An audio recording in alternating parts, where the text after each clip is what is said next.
Good morning, everyone. Today, I'm going to talk a little bit about this idea of calling, or some people call it vocation, or it's really we're going to talk about work, and it's sparked by this book, The Meaning of Your Life, by Arthur C. Brooks. So he's an author and he's a professor.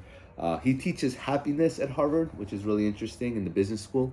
But he wrote this book because part of his happiness equation, meaning is a big part of it, and so I think he's breaking down how to find and have meaning in your life.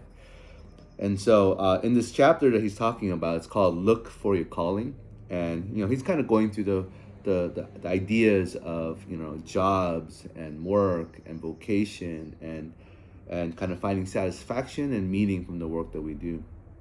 And as I was reading it, it kind of brought me back a little bit more to a higher level, like a philosophical level, where it's more about life, but I think it can apply to the work that we do.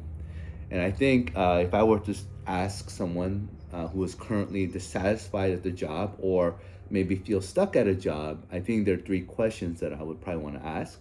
And I tend to ask myself. Yeah. So one is, do you feel seen? And not only seen, but do you feel known, right? So sometimes you have abilities and capabilities and things that you feel like you could contribute to the organization, but often not, they don't see that in you, right? And so you feel a little bit of a disconnect, like you feel like you have a sense of identity, but the way that they see you is there's a disconnect there, right? So I think it's really important to ask yourself, do you feel seen at your work and do you feel known, right? Second is, do you feel wanted? Right. Sometimes you're at a job and it feels like, do they even care that I'm here? That kind of is, and so I think those are some questions you could ask yourself, as you're kind of navigating, maybe the dissatisfaction or kind of the status quo of the work that you do. And the third question is, do you feel needed? Meaning, like, does your contribution matter, right? Arthur Brooks talks about this idea of the difference between learned helplessness and the opposite being earned success. Meaning, like the things that you're contributing and helping, bring progress and productivity to the work, do you feel like it's something where it's seen as like, hey, good job, versus like what they call like participation trophies, right? Where they say good job just because you did the work, but the meaningful progress that you made is not really seen or valued. And so I think those are three questions that I think we could all wrestle with, do we feel seen? And with that, do we feel known? Do we feel wanted? And do we feel needed? And if you take it outside of the work context, you can see a little bit of how that also kind of helps kind of bring some clarifying questions to finding meaning in life and finding your purpose. So that's just some of the stuff that I started thinking through a little bit as I was reading this. And for those who are new to this channel, this is part of the Examine Life series, and my name is Sam. I should have introduced myself earlier.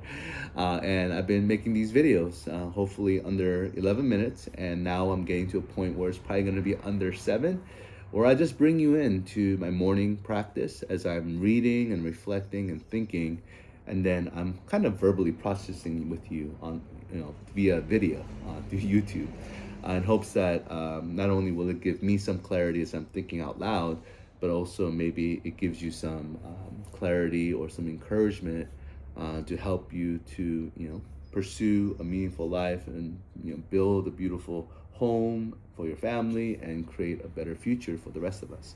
So, but yeah, so that's kind of the conversation that I had.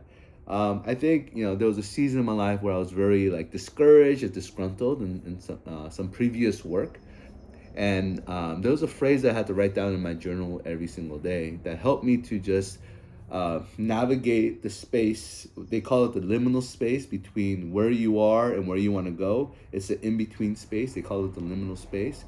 And in my frustration, as I'm trying to figure out clarity of, should I stay at this job? Should I leave this job? I couldn't live in the future and I could live in the past, but I had to still show up and do the work and still extract kind of at least some satisfaction from it. And so in my journal every single day, there was a season in my life where I just had to remind myself that, instead of trying to extract meaning from the work that I do, maybe I could turn my posture and bring meaning to the work that I do.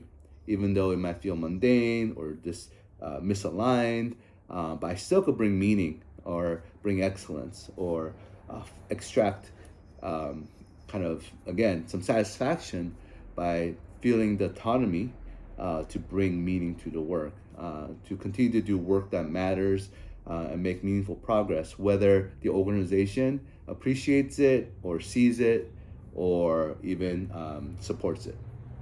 So for those who are in the in the season of being asking that question, should I stay or should I go at the work that you do? One of the first encouragements is stay until you find clarity on what's next. One of the things that I've learned is instead of leaving a job, I'd rather be called to another job, or I'd rather be pulled into another job because that other job is a better fit, or it's actually the right job for this season of my life. All right, so that's some advice, some encouragement, some thinking. I hope it's helpful. And yeah, so we'll just keep doing this. And for those who are unemployed or been recently laid off, I'm so sorry. I know it's a hard season for a lot of people as the world is changing. But I hope that in this season of waiting, um, but actively waiting, meaning I hope you're still looking for new opportunities or new ideas to build a business around or whatever. Man, I hope you guys stick with it. Don't be discouraged. I know it's really difficult, especially my friends in the tech sector. And just keep pressing. Let's keep trying to be productive and make meaningful progress, whether we have a job or not, I guess. And so I know it's weird from a guy who has one to say that to you, but I guess my heart goes out to those who have recently been laid off. And so, but anywho, thanks for watching. See you next time.